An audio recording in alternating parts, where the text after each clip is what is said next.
तो इरशाद जी, आपके हिसाब से जीत किसकी, मोटा भाई या फिर दीदी? देखिए, मैं तो एक चीज़ बोलूँगा, अगर जीत देश के तड़ीपार की होने लग गई तो वहाँ तो विषय ही नहीं बनता।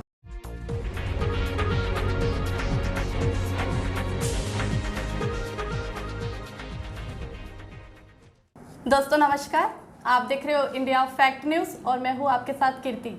जैसा कि आप सभी जानते हैं, बंगाल में चुनाव होने जा रहे हैं, जिस पर बात करने के लिए इस वक्त मेरे साथ मौजूद है कांग्रेस की युवा नेता इरशाद शेख।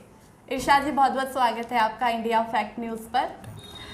इरशाद सर, जैसा कि 5 राज्यों में ये अपने चुनाव होने जा रहे हैं, लेकिन जहाँ हम दूसरी ओर देख रहे हैं, कोरोना जैसी महामारी भी पूरे देश भर में फैली हुई है।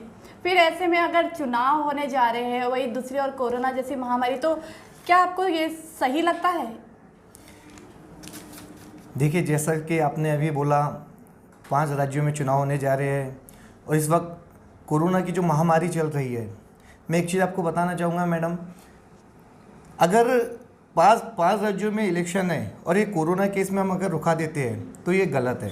क्योंकि कोरोना काल हो, ये कोरोना जैसी बीमारी हो या फिर देश में कोई और बीमारी हो, संविधान के हिसाब से हमको इलेक्शन करवाना ही पड़ेगा। उसका रीज़न ये है, 5 राज्यों में जो चुनाव हो रहे हैं, अगर हम चुनाव नहीं करते हैं तो जो सरकार 5 साल में ऑलरेडी बैठी हुई है, तो ये कहीं ना कहीं अपनी मोनोपल्ली चलाएंगी और इन मोनोपल्ली को रुकाने के लिए संविधान के हिसाब से 5 सालों में इलेक्शन कराना पड़ता है। अगर हम इलेक्शन नहीं कराते हैं तो मोनोपल्ली वाली जो सरकार है, कहीं ना कहीं उससे हमें बहुत परेशानी का सामना करना पड़ता है। आज पार्षद के जो इलेक्शन होते हैं, विधानसभा के जो इलेक्शन होते हैं, लोकसभा के जो इलेक्शन होते हैं, इन इलेक्शन के हिसाब से ही सरकार बनती है। मुख्यमंत्री इन इलेक्शन के हिसाब से बनाया जाता है, प्रधानमंत्री इन इलेक्शन के हिसाब से बनाया जाता है। अगर हम इलेक्शन ना कराएं तो कहीं ना कहीं वही पार्टियों की मोनोपल्ली चलेंगी। इस वजह से हमें सरकार बनाने की वजह से इलेक्शन कराना पड़ता है। कोरोना बीमारी अपनी जगह है और कोई देश में बीमारी अपनी जगह है, हमें इलेक्शन कराना बहुत ज़रूरी रहता है। इरशाद सर, आपकी जो सरकार है वो क्या प्रयास करने वाली है जीत के लिए? कीर्ति, जैसे कि आपने भी मुझसे ये सवाल पूछा, मैं एक चीज़ आपको और हमारी जनता को बताना चाहूँगा।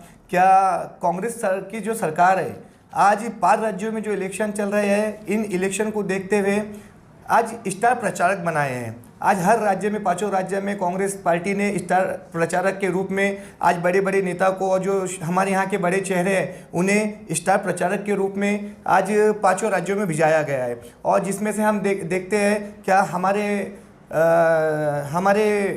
आमदार, लाडले आमदार माननीय डॉक्टर नितिन जी राउत, जो हमारे राज्य के ऊर्जा मंत्री हैं, इन्हें भी तमिलनाडु के स्टार प्रचारक बनाए हैं। और देखा जा रहा है कि जो हमारे 5 राज्यों में हमारी कांग्रेस सरकार और बहुत अच्छी मेहनत कर रही है और कहीं ना कहीं हमारे हक में, हमारा ये फैसला हमारे हक में कहीं ना कहीं है। इरशाद जी, जैसा कि एक तरफ है नरेंद्र मोदी, वही दूसरी तरफ है ममता बनर्जी। दोनों जो चेहरे बहुत तगड़े हैं, दमदार, अपने में एक दमदार चेहरे दोनों माने जाते हैं। तो आपके हिसाब से ममता बनर्जी की ज़्यादा जीत की संभावना है या नरेंद्र मोदी? क्या कहना चाहेंगे इस पर? कीर्ति, मैं आपकी बात से सहमत हूँ। जिस तरीके से आपने बोला दोनों चेहरे बड़े तगड़े हैं, वाकई में दोनों चेहरे बड़े तगड़े हैं। मगर मैं आज से पिछला वक्त अगर याद करता हूँ, 2016 का जो विधानसभा इलेक्शन था, यहाँ पे पश्चिम बंगाल में टोटल 296 सीटों में से 211 सीटें टीएमसी को मिली। आज 211 एक बड़ा आंकड़ा है और मात्र सिर्फ 3 सीटें बीजेपी को मिली। तो पिछला आंकड़ा भी हमारे पास में है। और लोकसभा की अगर मैं बात करता हूँ 2016 की, तो लोकसभा में 43.3 टीएमसी को मत हासिल हुए थे। अब 2016 की लोकसभा की बात करता हूं तो 40.3 बीजेपी को मत हासिल हुए। तो विधानसभा में भी हम जीते हैं, वहाँ पे लोकसभा में भी हम जीते हैं। उसी के आंकड़े की मैं अभी बात करता हूं तो ममता दीदी की जो वहाँ पे वर्क है और जो वहाँ पे अच्छाई है, जिस तरीके से मैं आपको लोगों को बताना चाहूँगा, देश की जनता को बताना चाहूँगा, बीजेपी जो वहाँ पे है, बीजेपी का जो वर्क है, जैसा बीजेपी ने माननीय प्रधान मोदी जी ने झूठे वादे किए थे, 15-15 लाख खातों में आएंगे, साल में 2 करोड़ युवाओं को रोजगार मिलेगा। आज मुझे बताइए, आज ये कहाँ तक के सत्य है? और अभी एक न्यूज़ आप देख रहे होंगे, एक न्यूज़ में एक और वहीं का कैंडिडेट था जिनने सेम मोदी जी के जैसा कि मैं उसके कुछ वादे, खोखले वादे जनता के सामने उन्होंने रखा। हमने पेपर में, न्यूज़पेपर में भी देखा, उसको वीडियो में भी देखा। वो न्यूज़ हमने हमारे सामने कहीं ना कहीं आई। वो एक बर्फ़ का पहाड़ देना चाहता है जनता को और चांद पे 100 दिन की छुट्टियां देना चाहता है और ऐसे कई उसके वो खोखले वादे थे। तो कहीं ना कहीं वो एक मोदी जी का ही प्रतीक है। यानी जो मोदी जी को एक फेंकू जो बोला जाता है ना, तो कहीं ना कहीं वो यानी एक 1000 स्क्वायर फीट का उसको लोगों को मकान दे रहे हैं। तो कहीं ना कहीं ये जो कैंडिडेट है ये मोदी जी से इन्होंने सीखा है। मोदी जी जो देश के युवाओं को झूठ बोले जा रही है और जो हमारे देश के प्रधान और आपको ही देख के जिस व्यक्ति का भी मैंने आपको इशारा किया हूँ, ऐसे व्यक्ति ये आपको ही देख के ये लनफन और ये जो फेंकने की जो एक हद है वो हद पार हो रही है। आपने जैसा मैंने अभी एक 2 मिनट पहले एक रिपीट किया, क्या चांद पे 100 दिन की छुट्टी दी जाएंगी और स्विमिंग पूल वाला एक फ्लैट दिया जाएगा। तो ये मोदी जी आपको ही देख के ये फेंकने का, लोगों ने जो कैंडिडेट ने फेंकने का काम स्टार्ट किया मेरे नज़रों। और रही दीदी की बात, तो मैं एक चीज़ बोलना चाहूँगा। आज वहाँ पे हर समाज के लोग हैं और मुस्लिम आबादी भी काफ़ी ज़्यादा है और मुस्लिम लोग भी दीदी को काफ़ी पसंद करते हैं वहाँ पे। और मैं जहाँ बात तमाम समाज की अगर करूँगा तो तमाम समाज के लोग दीदी को पसंद करते हैं। तो और दीदी ने जो वहाँ पे काम किया है, दीदी का जो वर्क है और दीदी को मेरे ही नज़रों में नहीं, पूरे देश के नज़रों में दीदी को फाइटर कहा जाता है कि ममता दीदी एक फाइटर है, एक योद्धा है। वाकई में ममता दीदी ने एक फाइटर का काम किया है, योद्धा का काम किया है। तो हम सबके नज़रों में ममता दीदी योद्धा है और उनके जो हम प्रशंसा इसलिए नहीं कर रहे हैं ममता दीदी की, हम प्रशंसा उनके काम की कर रहे हैं, वो फाइटर लेडी की कर रहे हैं। और हमें कहीं ना कहीं और जो मैदानी जो जंग है, जो जंगी मैदान वहाँ चल रहा है, तो जो हम आज मीडिया देख रहे हैं, जो लोग वहाँ के जो बंगाल से हमारे जो एक परिचित जो लोग हैं वो भी बता रहे हैं हमें क्या वाकई में बंगाल में ममता दीदी की जीत निश्चित है। इरशाद सर, आपको क्या लगता है MIM जो है वो कितने प्रतिशत तक जो वोटर है उसका गणित बिगाड़ सकती है? देखिए, जैसे आपने AIMIM की बात की है, अवैसी साहब की बात की है, मैं आपको एक चीज़ बताना चाहूँगा। क्या अवैसी साहब ने 6 महीने से अपनी शाखाएँ वहाँ खोली है और वो वहाँ पे गए हैं, वहाँ पे उन्होंने काफ़ी चर्चा भी की है, काफ़ी मेहनत भी कर रहे हैं। और जो अभी पश्चिम बंगाल में जो इलेक्शन चल रहे हैं तो कहीं ना कहीं बिहार से ही सटा हुआ एरिया है और अवैसी साहब जो है बिहार में जहाँ उन्हें बिहार में जो उनको जीत हासिल हुई है, तो बिहार से ही कहीं ना कहीं बंगाल का जो एरिया है वो सटा हुआ है।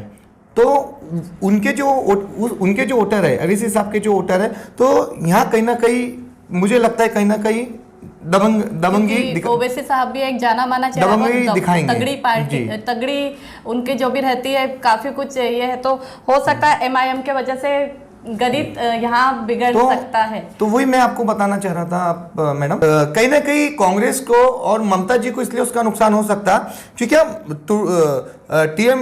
TMC जो है, ममता बनर्जी के काफी मुस्लिम समुदाय वहाँ के सपोर्टर है और मुस्लिम समुदाय के वजह से भी TMC को बेनिफिट मिलता है, फायदा पहुंचता है। तो मेरा ये मानना है कि अगर वहाँ पे अवैसी जी जो सीटें लड़ा रहे हैं और मुस्लिम जो आबादी है, तो ये वोट कहीं ना कहीं डिवाइड होंगे और यहाँ पे कांग्रेस को भी नुकसान है, TMC को भी नुकसान है, TMC के साथ साथ और TMC को भी नुकसान है और इसका बेनिफिट सीधा AIMIM को मिलेगा। तो हमें यहाँ पे थोड़ा सा खतरा इनसे भी बना हुआ है क्योंक3कैसा है, यहाँ की जो सीटें खराब होंगे, जो वोट खराब होंगे और जो वोट डिवाइड होंगे, जो मुस्लिम पार्टी जैसे अवैसी साहब की जो मुस्लिम AIMIM मुस्लिम पार्टी है, तो मुस्लिम पार्टी होने की वजह से मुस्लिम समुदाय कहीं ना कहीं इधर भी थोड़ा सा बढ़ सकता है। तो यहाँ इस बात का खतरा हमें बना है।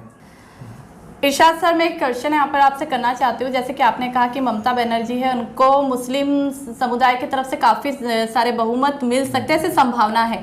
हम देखते हैं अधिकतर जब भी हम ऐसे चुनाव के वक्त में देखा जाता है, मुस्लिमों को अधिकतर वोटरों के रूप में इस्तेमाल किया जाता है। जब विकास की बात आती है तो उन्हें एक दरकिनार किया जाता है। ये आज से नहीं, ये पिछले कई सालों से हम राजनीतिक देखते आ रहे, तो अभी भी मुस्लिम वोटरों को सिर्फ एक चुनावी रूप में, चुनाव के वोटर के रूप में ही इस्तेमाल किया जाएगा, ऐसा क्या कहना चाहेंगे इस पर?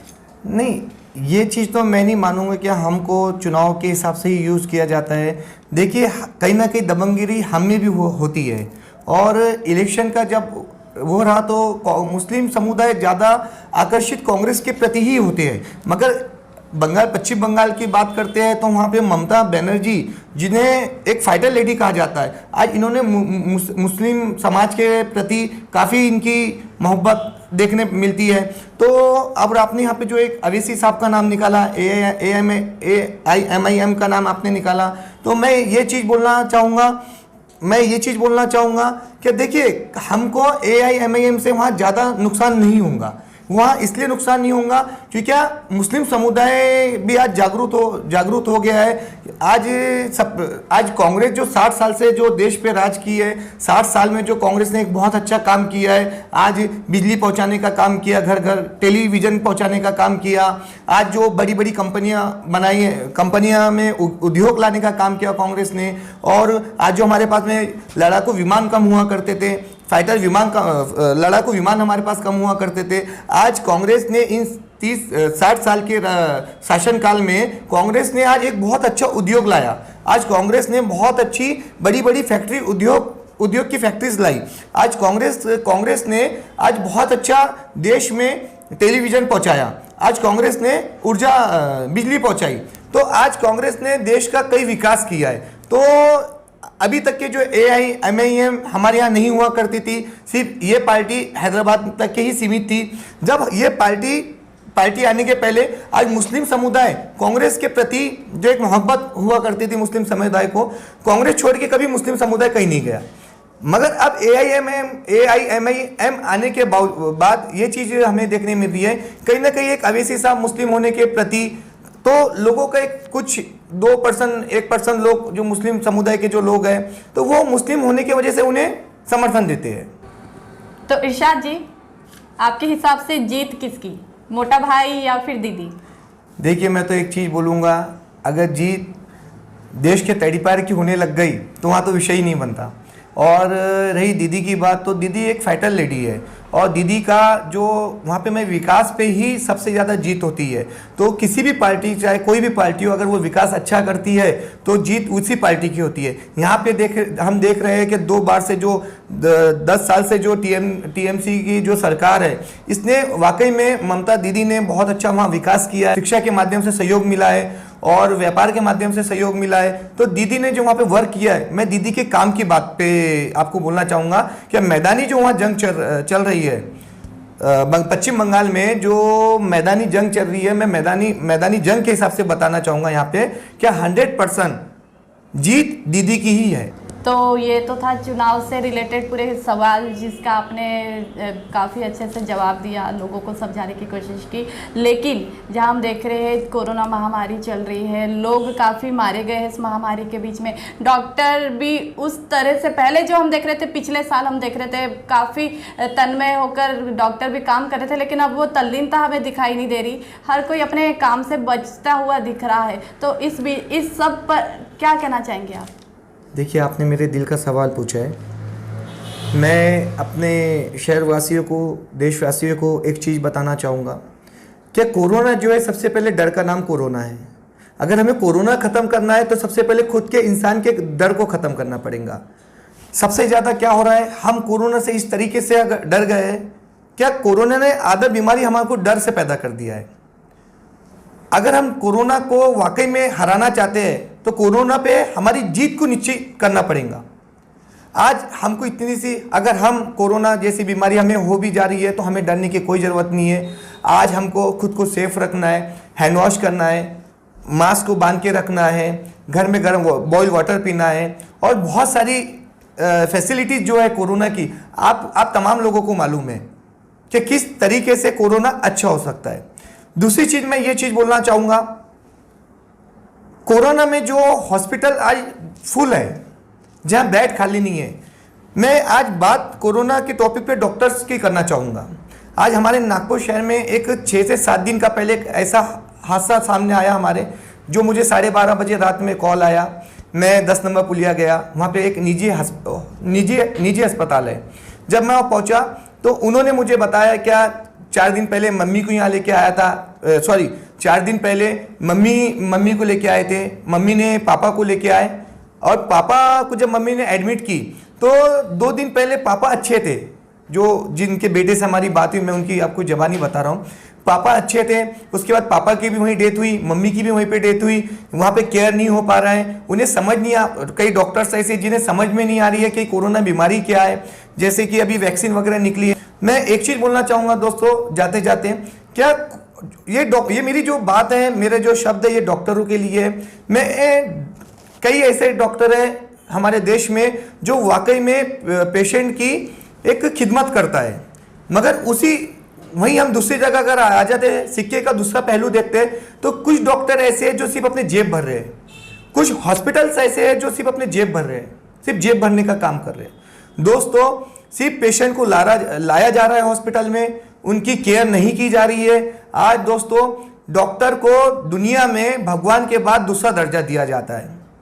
आज डॉक्टर्स जो है, डॉक्टर पेशेंट के लिए एक भगवान होते हैं, दुनियावी भगवान जिसे कहा जाएंगे हम, दुनियावी भगवान होते हैं। अगर ये दुनियावी भगवान एक पेशेंट और पेशेंट के परिवार के जो लोग हैं उस भगवान पे एक भरोसा करते हैं कि हमारा बच्चा या हमारे माँ बाप या हमारी भाई बहन हमारे ठीक हो जाएंगे, मगर वहाँ डॉक्टर क्या कर रहा है, वेंटिलेटर लगा देता है। वेंटिलेटर लगाने के बाद में पेशेंट को अगर उसकी डेथ भी हो जाती है तो वो वेंटिलेटर पे रखता है। क्यों वेंटिलेटर पे रखता है? सिर्फ अपने हॉस्पिटल का बिलिंग बढ़ाने के लिए। एक्स्ट्रा चार्जेस लेते हैं, नर्स का चार्जेस लेते हैं, बेड का चार्जेस लेते हैं, आईसीयू का चार्जेस लेते हैं। तो ऐसे अनेक चार्जेस पैदा कर देते हैं, जो 40,000 का अगर बिल है तो सीधा 2.5 लाख पे ला लेते हैं।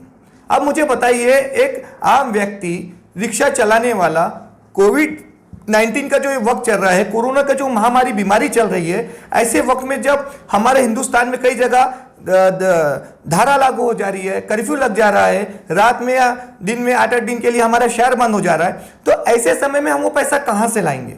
जो 40,000 का बिल है, आज आम आदमी 5,000 रुपये पर डे का नहीं दे सकता है हॉस्पिटल में, तो 40,000 कहाँ से देगा? और 40,000 की बात छोड़िए, मैं कुछ हॉस्पिटल में, ये मैं अपनी आप बीती बता रहा हूँ, कुछ हॉस्पिटल में जब बिलिंग कम कराने के लिए लोगों के लिए जा रहा हूँ, तो मैं ये देख रहा हूँ उन हॉस्पिटल में वो बिल 40-50 हज़ार रुपये भरने के बाद भी 2.5 लाख और 3 लाख रुपये बिल हो रहे हैं। जब वहाँ की आवाम, वहाँ से जब डॉक्टर उसको समझाती है, मैनेजमेंट को समझाती है कि देखिए इतना बिल हम नहीं भर सकते, तो आखिर वो बिल लड़ाई झगड़े करने के बाद में वो 2.5 लाख का बिल 1.5 लाख पे और 1 लाख पे ला लेते। तो मुझे ये बताइए, जब आप 1 लाख वो टाइम पे लेने के लिए तैयार हो जाते हैं, तो आप 2.5 लाख और 3 लाख का बिल क्यों बना रहे हो? आज ऐसे डॉक्टर्स को, ऐसे निजी अस्पताल को मैं ये संदेश देना चाहता इंडिया फैक्ट न्यूज़ के माध्यम से, और जनता को ये बोलना चाहूँगा मैं कि हमें ये आवाज़ उठाना पड़ेगा।